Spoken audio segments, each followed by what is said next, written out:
Alex dan pemuja kafein. Baik lagi sama aku di channel Nindi The Little Barista. Halo guys, apa kabar kalian semua? Semoga semuanya masih sehat-sehat aja ya guys. Dan juga selamat Hari Raya Idul Fitri semuanya. Mohon maaf lahir dan batin ya kalau Nindi punya salah, mohon dimaafkan. Nah, hari ini guys kalian bisa lihat nih di sini nggak ada alat untuk seduh ya, nggak ada kettle, nggak ada server, nggak ada dripper, tapi kalian bisa lihat di sini ada banyak banget bungkus-bungkus kopi yang sebelumnya sudah pernah aku seduh ya. Nah, hari ini adalah vlog Kopipedia bagian kedua ya guys, tentang sejarah kopi dunia. Nah, pastinya banyak banget ya guys informasi-informasi menarik yang bakal aku sampaikan di seri vlog Kopipedia kali ini.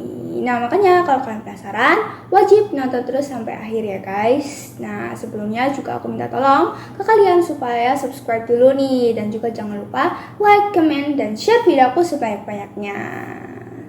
Oke guys, jadi di kesempatan kali ini seperti yang tadi aku sudah bilang sebelumnya guys, aku bakalan melanjutin seri vlog Kopipedia yang sebelumnya sudah pernah tayang di channel ini ya, mengenai sejarah gimana kopi bisa menyebar ke seluruh dunia dan varietasnya. Nah, kalian bisa tonton video itu, ada linknya di atas. Nah, tapi di bagian kedua kali ini aku bakalan berbagi informasi secara lebih spesifik nih guys, tentang gimana cara kopi bisa masuk ke Indonesia dan juga berkembang di Indonesia. Dan kita juga akan membahas tentang varietal dan juga karakteristik kopi khas dari setiap daerah di Indonesia ini. Makanya guys, kalian wajib banget lanjutin terus videonya dan jangan skip satu detik pun. Nah, jadi ya guys, seperti yang sudah aku bilang di video sebelumnya, kopi mulai masuk ke Indonesia itu pada tahun 1690-an dan dibawa oleh Belanda yang berhasil menyelundupkan kopi keluar dari Yemen. Nah, seperti yang kita ketahui bahwa pada periode 1500-an kopi ini dikuasai oleh negara Jazirah Arab, terutama Yemen ya, yang menjadi lokasi perkebunan kopi pertama yang berada di luar Ethiopia atau Afrika. Belanda menjadi negara yang sangat-sangat beruntung nih guys, karena memiliki jajahan Indonesia. Selain karena rempah-rempah Indonesia yang harganya mahal di pasaran Eropa, selain itu karena Indonesia memiliki iklim yang sangat-sangat cocok untuk bertanam kopi. Nah, Belanda juga menikmati itu guys, booming kopi yang mulai meningkat pada waktu itu.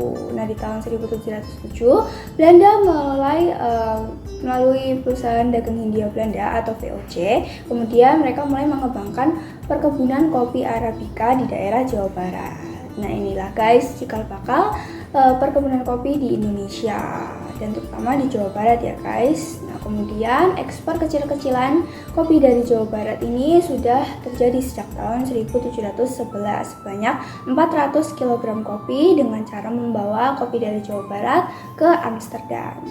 Nah, di Jawa Barat ini guys mulai ditanam varietal tipika yang merupakan turunan langsung dari bibit yang dibawa dari Ethiopia ke Yemen, lalu ke Belanda, lalu ke Indonesia.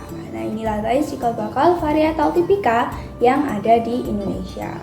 Salah satu kopi dari Jawa Barat yang terkenal dengan varietal tipikanya adalah Puntang Tipika ya guys, yang dikembangkan oleh Om Ais Suteja dan pernah meraih skor 86,25 di ajang SCA Expo di Atlanta US di tahun 2016. Nah, semenjak itu Jawa Barat menjadi sentra produksi kopi yang sangat besar di Indonesia sampai sekarang ya guys, sehingga kita mengenal banyak sekali beans dari Jawa Barat. Seperti ini aku punya ya guys, ini adalah Halu Pink Banana ya guys, ini dari Gunung Halu dari Space Roastery, sudah pernah aku review sebelumnya ya guys. Kemudian aku juga punya ini ada Ciwidey dari Drama Roastery, dan juga aku punya Melayang di sini dari 3 Coffee Roasters, dan ini enak banget ya guys, bener-bener fermented dan harum banget, enak banget.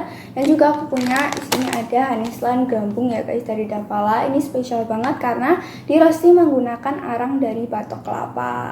Nah, semua varietal itu memiliki berbagai macam varietal ya guys, seperti Lini S dan juga Sigara Rutang, yang semuanya yang tadi sudah aku sebutkan itu sudah pernah aku review di channel ini. Jadi kalian wajib banget untuk tonton videonya ya. Kembali ke sejarah kopi Indonesia nih guys. Setelah mulai ditanam di awal tahun 1700-an, di tahun 1725 perkebunan kopi ini mulai membuahkan hasil guys. Dan dapat dikatakan tahun tersebut adalah tahun di mana terdapat perkebunan kopi di luar Ethiopia dan juga Jazirah Arab yang berproduksi. Nah, kalau kalian ingat nih di video bagian pertama, perkebunan kopi pertama di luar Afrika atau Ethiopia adalah di Yemen dan di Indonesia lah. Inilah yang pertama di luar Ethiopia maupun di luar Yemen atau Jazirah Arab. Nah, di tahun 1728, kopi dari Jawa Barat ini menjadi kopi paling favorit loh guys di Eropa. Dan bahkan kopi Jawa Barat ini memiliki julukan tersendiri, yaitu Cup of Java. Keren banget ya guys. Nah, jadi beans dari Jawa Barat ini ya guys, pasti kalian tahu bahwa mereka ini memiliki acidity yang cukup tinggi ya guys, dan juga rasa yang fruity dan juicy, buah-buahan gitu ya guys. Dan mungkin itu karena mereka turunan langsung ya guys dari Tipika, yaitu bibit yang langsung dibawa dari Ethiopia lalu ke Yemen, lalu ke Belanda dan ke Indonesia. Nah, seperti yang kalian tahu, seperti aku punya di sini ada Halu Pink Banana yang pasti semuanya sudah pernah coba lah ya. Ini yang rasanya sangat-sangat enak dan sangat-sangat fruity. Di tahun 1750 juga menjadi tonggak sejarah kopi Indonesia karena ketika Belanda mulai menyebarkan kopi ke daerah-daerah lain di luar Jawa, yaitu lebih tepatnya adalah di Tanah Toraja dan juga di Latimojong, Sulawesi Selatan. Nah, inilah cikal bakal kopi Toraja yang sangat-sangat terkenal ya guys, bahkan sampai ke seluruh dunia, bahkan sampai sekarang juga masih tetap terkenal. Varietal yang awal ditanam di Toraja juga merupakan varietal tipika seperti yang bisa kita temukan di kopi yang sudah pernah aku seduh sebelumnya ya guys, yaitu ini ada Toraja Mialo dari Anomaly Coffee yang sudah pernah aku review. Kalian wajib juga tonton videonya ya guys, ada di channel ini. Dan tentu saja dalam perkembangannya kopi di Tanah Toraja ini merambah juga ke Latimojong dan Mamasa ya, dengan varietal yang mulai beragam juga seperti Lini S ya guys yang ada di Beans Mamasa Sumarorong ini ya. Ini juga sudah pernah aku seduh sebelumnya, kalian juga bisa lihat videonya ada di channel ini. Nah, sama ya guys, seperti beans dari Sunda yang memiliki gen tipika, kebanyakan beans dari Toraja juga memiliki karakter yang fruity, juicy dengan acidity yang cukup menonjol. Nah, setelah dikembangkan ke arah timur oleh Belanda di tahun 1833, kopi mulai berkembang ke arah barat, tepatnya lagi ke Pulau Sumatera, yaitu di daerah dataran tinggi di sepanjang pegunungan Bukit Barisan. Nah, dataran tinggi sepanjang Bukit Barisan ini menjadi tempat yang sangat-sangat strategis untuk mengembangkan kopi ya guys. Nah, dua daerah yang menjadi fokus adalah di Sumatera Barat dan juga di Bengkulu. Nah, dari sinilah muncul kopi-kopi dari dua daerah ini yang terkenal ya, seperti ada kopi Solok dan juga kopi Pasaman ya guys. Seperti ini ya, aku punya Pasaman Bimbo Abu yang sudah pernah aku brewing sebelumnya, kalian bisa lihat videonya. Juga di Bengkulu ada kopi Kepahyang dan juga Rejang Lebong. Di tahun 1834, produksi kopi Indonesia sudah mencapai 26.000 ton loh guys. Bisa dibayangkan ya, dengan jumlah perkebunan kopi yang masih tergolong terbatas dan hanya dalam waktu sekitar 40 tahunan aja kita sudah bisa memproduksi cukup banyak kopi, dan bisa dibayangkan ya keuntungan VOC atau Belanda waktu itu. Nah, kopi selanjutnya mulai ditanam oleh Belanda di daerah Sumatera Utara atau Tapanuli di tahun 1841, yaitu daerah Mandailing dan Angkola yang lanjut ke Tapanuli Selatan. Ini juga kemudian menjadi cikal bakal sentra kopi yang terkenal dari Sumatera Utara, yaitu kopi Mandailing yang terkenal di seluruh dunia. Bahkan Starbucks nih guys juga memiliki varian kopi Mandailing yang dikenal memiliki body yang cukup tebal dan notes earthy atau spices. Nah, kopi di Sumatera Utara ini identik dengan varietal Sigara Rutang, meskipun varietal lain juga ditanam di sana. Nah, setelah Mandailing, kopi juga berkembang ke daerah lain di sana, seperti di Sidikalang dan juga di Lintong ya guys. Aku punya Rintong di Huta yang juga sudah pernah aku seduh sebelumnya. 1875 dan 1876 jadi tahun yang penting bagi perkembangan kopi di Indonesia, guys. Di tahun 1875, kopi spesies Liberica sudah mulai diperkenalkan di Indonesia. Namun, setahun berikutnya, yaitu di tahun 1876, menjadi tahun buruk bagi kopi di Indonesia karena kopi Arabica di Indonesia mulai diserang oleh hama karat daun sehingga mematikan banyak pohon kopi dan produksi kopi di Indonesia mulai menurun. Meskipun demikian, ekspansi kopi tetap diteruskan dengan mencoba menanam Arabica di Aceh, khususnya di Tapak Tuan di tahun 1880 dan kemudian terus menyebar ke Takengon dan Gayo di tahun 1908. Aceh kemudian menjadi sentra kopi yang besar lain di Indonesia sampai sekarang ya, sehingga kopi Gayo begitu melekat di hati kita. Varietal yang ditanam di Aceh juga didominasi dengan varietal Sigara Rutang seperti di Sumatera Utara. Selain juga berkembang menjadi varietal Lini S, Ateng, Tim, Borbor, dan P88. Nah, kalau kalian lihat nih varietal yang dominan di Aceh, ini kalian pasti sudah tahu ya kalau kopi Aceh ini memang memiliki karakter yaitu body yang medium dengan acidity yang cenderung medium to low. Jadi hasilnya lebih balance gitu guys. Nah, salah satu contoh kopi Gayo yang sudah pernah aku brewing sebelumnya adalah ini ya guys. Ini adalah Gayo Avatara dari Hobbs Coffee Roastery dan ini varietalnya adalah Abyssinia. Ini kalian bisa lihat ya. Nah, ini kalian juga bisa lihat videonya dari channel ini. Ini aku battlein dengan beans Gayo dari Karakal Coffee Roastery. Kembali nih guys ke sejarah kopi. Nah, akibat produksi yang terus merosot karena hama karat daun, Belanda mulai memperkenalkan kopi Robusta ke Indonesia pada tahun 1900 khususnya di Jawa dan Sumatera. Kopi spesies Robusta ini dikenal dengan kopi yang kuat dan tahan hama. Itulah kenapa disebut kopi Robusta ya, dari asal kata robust atau kuat. Penanaman Robusta berkembang pesat dan mulai mendominasi perkebunan-perkebunan kopi di Indonesia sampai dengan tahun 1960-an. Inilah yang membuat kopi Robusta begitu populer di Indonesia, bahkan sampai-sampai orang Indonesia menganggap bahwa rasa kopi yang benar adalah yang memiliki bodi yang sangat tebal seperti Robusta, sehingga meminumnya pun kadang harus pakai gula. Bahkan loh guys, saking terbiasanya orang Indonesia dengan rasa kopi Robusta, ada yang menganggap aneh rasa kopi Arabica yang terkadang lebih dominan acidity dan juga sweetness-nya sehingga dianggap kurang nendang atau bahkan ada yang menganggap itu adalah kopi basi. Akan tapi di tahun 1960-an pemerintah mulai melakukan kegiatan pemulihan kopi Arabica dengan cara memperkenalkan varietal-varietal baru dan juga proses penanaman yang lebih baik. Namun demikian, perkembangan kopi Arabica tetap dapat kita katakan sangat lambat. Baru di tahun 1990-an, Arabica mulai menggeliat lagi dan menghasilkan kopi-kopi berkualitas specialty. Daerah pengembangan kopi pun mulai meluas, seperti di Sumatera mulai muncul di Kerinci Jambi, lalu di sini juga ada Semendo dari Sumatera Selatan, lalu di Jawa juga mulai muncul kebun kopi di sepanjang pegunungan di tengah Pulau Jawa, ya seperti ada kopi Dieng, lalu ada kopi dari Temanggung. Ini aku punya one shot ya Pak Jarwo dari Klinik Kopi, lalu ada juga Merbabu Salatiga, lalu aku juga punya ini ada Kamala Baratas, Joko Baratas ya guys dari Banjarnegara, ini dari Ewosburg. Lalu ada juga Ijen dan juga Argo Puro. Ini aku punya Argo Puro natural dari Darat Coffee Roastery dari Jawa Timur ya guys.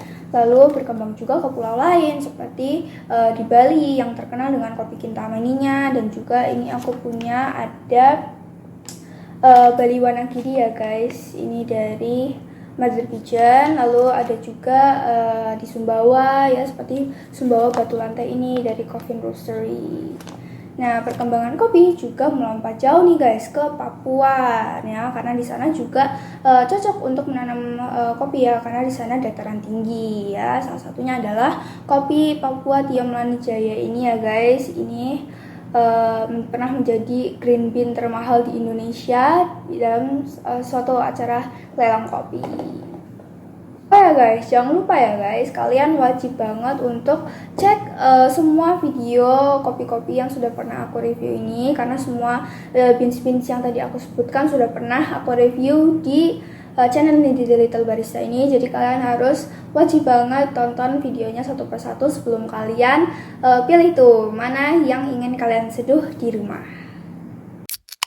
Nah, saat ini guys, produksi kopi Indonesia sudah mencapai 750.000 ton per tahun di tahun 2018 atau menjadi penghasil kopi terbesar nomor 3 di dunia setelah Brazil dan Vietnam. Meskipun kopi lebih dulu ditanam di Indonesia ya daripada Brazil dan Vietnam, namun produksi kopi kita masih jauh di bawah mereka. Nah, kalian bisa simak ya guys video sejarah kopi dunia, gimana kopi bisa menyebar ke seluruh dunia dan berkembang di dunia. Ada linknya di atas.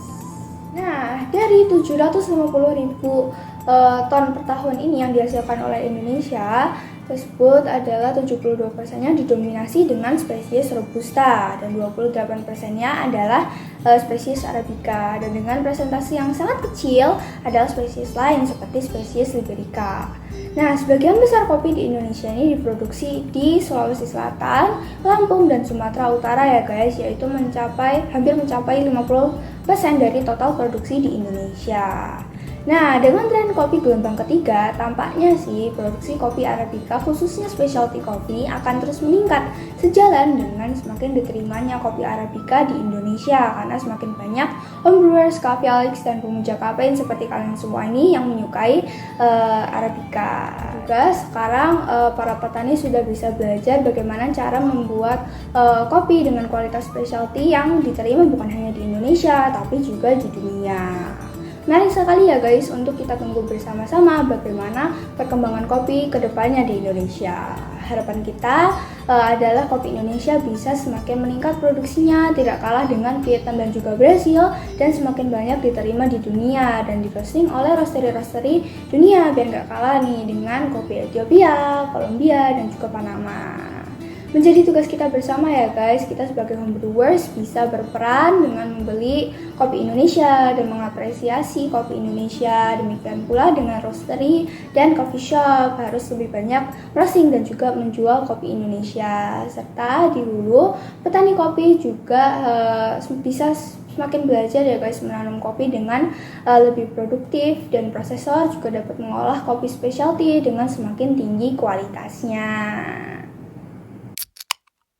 Oke guys, jadi sekian dulu video aku kali ini tentang seri vlog Kopipedia ya guys, tentang gimana cara kopi bisa masuk ke Indonesia dan juga berkembang di Indonesia. Nah, video kali ini juga mengakhiri ya guys rangkaian seri vlog Kopipedia tentang sejarah kopi dunia. Dari bagian pertama kita membahas tentang gimana kopi bisa ada dan mulai dari Ethiopia lalu menyebar ke seluruh dunia dan berkembang ke dunia sampai sekarang bisa menjadi salah satu minuman yang sangat terkenal di dunia. Kemudian bagian kedua ini kita lebih membahas secara lebih spesifik tentang bagaimana kopi bisa datang ke Indonesia dan berkembang di Indonesia, menyebar sekarang sampai ada di seluruh penjuru Indonesia gitu ya guys. Nah, aku harap semoga dua rangkaian video tentang sejarah kopi dunia ini bisa membantu kalian, bisa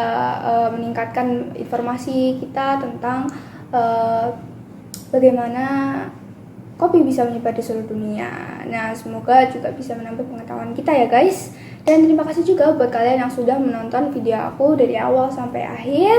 Nah, kira-kira sekian dulu ya guys. Nah, terima kasih juga untuk kalian yang sudah subscribe ya guys. Dan jangan lupa kalian juga harus subscribe, like, comment, dan share video aku sebanyak-banyaknya. Dan jangan lupa juga untuk selalu tunggu video aku di channel The Little Barista setiap hari Selasa malam ya guys. Nah, kira-kira sampai di sini dulu dan sampai jumpa di video selanjutnya. Dan jangan lupa giling kopimu seduh sendiri dan minum kopinya bareng aku.